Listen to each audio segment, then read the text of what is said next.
So without further ado, I'd like to introduce you to your new Prince of Persia. That's him on the right.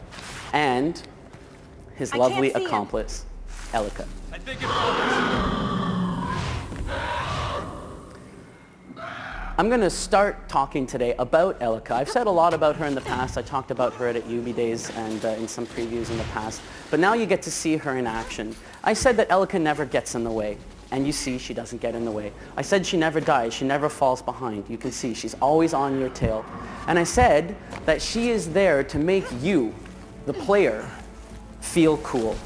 She is there to support the prince. The prince is an action hero. He's already a pretty powerful prince. She's also there to help save the prince if he dies. The prince is already a pretty powerful action hero, but by collaborating with Elika, he's able to just go that much further.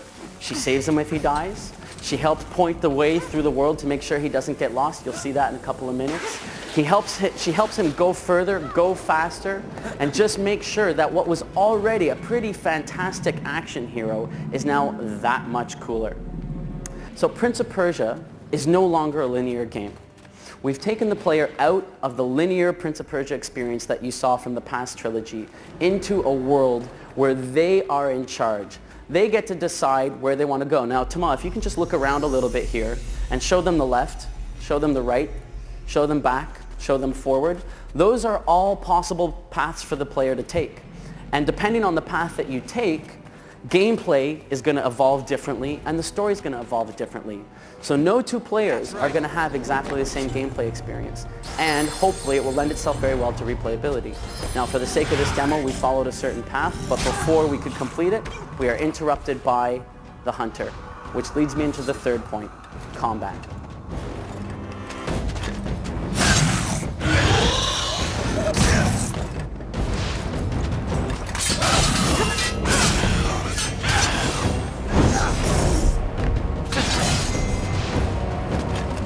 As you can see, the combat in Prince of Persia really centers around the idea of a duel. It's you and it's Elika facing off against one enemy who's every bit as strong, every bit as capable as the combined power of you and Elika. It's going to take everything you've got to defeat this guy and every other enemy in the game. We really want you to have that sensation, that sense of urgency that comes from the feeling of a really, really spectacular boss fight. And we want that every single fight in the game.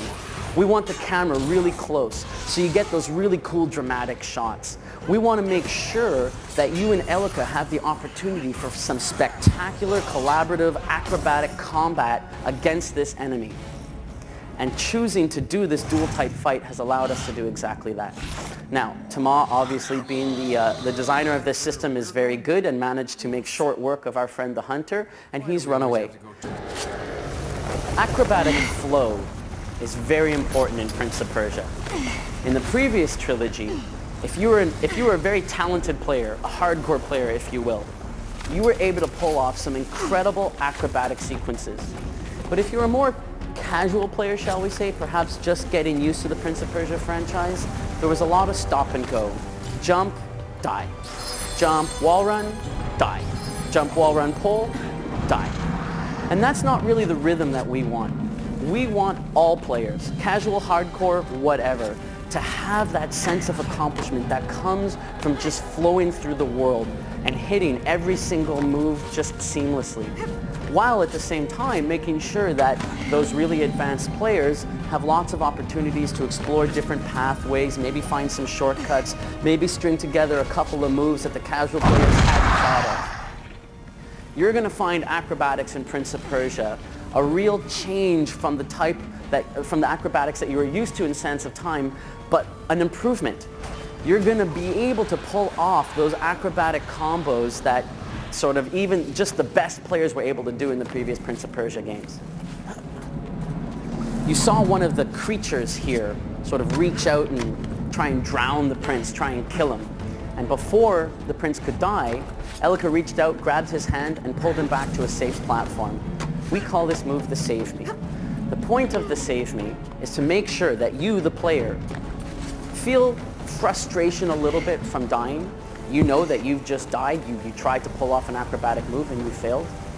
Elika brings you back to the previous stable platform without interrupting the sense of immersion, or even really the sense of rhythm that comes from the game. You're right back in the action. We don't think we need to artificially reinforce the sense of failure for the player anymore. You lose, continue, press start. I mean, I think gaming has evolved beyond that. And the Save Me system in Prince of Persia, we feel, is really a good representation of exactly that. We're arriving at our final destination. You see that big blue beam of light. That is the healing ground. But before we can reach the healing ground, our destination in this demo, the hunter is back for one last fight.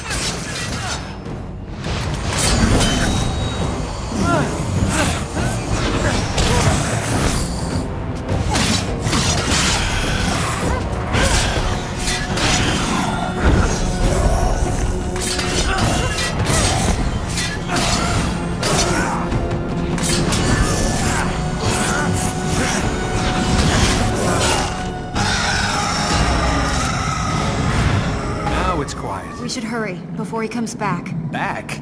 You've weakened him, but he's not dead. Oh, of course not. That would be far too simple.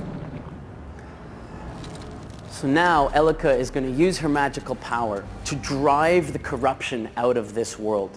All of that dark matter that was really infecting the world is going to be driven out by this magical healing blast. And the flowers and the life and the light are going to return.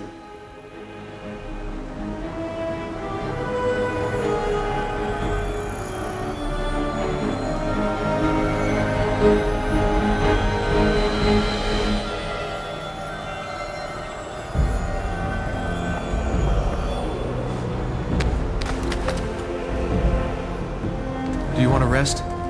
Ahriman won't rest. And this gives me an excellent opportunity to talk about the last critical point that Tony mentioned earlier, the look and feel, the artistic direction of Prince of Persia. Hopefully you will all agree, this is unlike most video games you've seen before. We call this artistic direction illustrative. We have what we feel is a very unique game. It's a unique franchise and a unique game. And we want our artistic direction to really dovetail with that uniqueness, to show all of you that we're not afraid to take risks, that we're not afraid to try something different, and that we have an artistic direction that really embraces the fantasy heritage of this brand. So ladies and gentlemen, that's Prince of Persia. It's coming out this holiday season on the Xbox 360, the PlayStation 3, and the PC. If you'll just allow me to reiterate the 4 key points one last time. All new artistic direction, I just mentioned it, I don't need to repeat it. Open world structure, bringing the player out of the linear corridors, out into the open world. Their gameplay choices impact how the game unfolds, how the story unfolds. No two players will have the same experience. Elika, a revolution, we believe, in the action-adventure genre for the AI-controlled support character. She never gets lost, she never gets in the way, she only ever makes you feel cooler. And of course, our all-new combat system. Thank you all very much. I hope you have a great E3.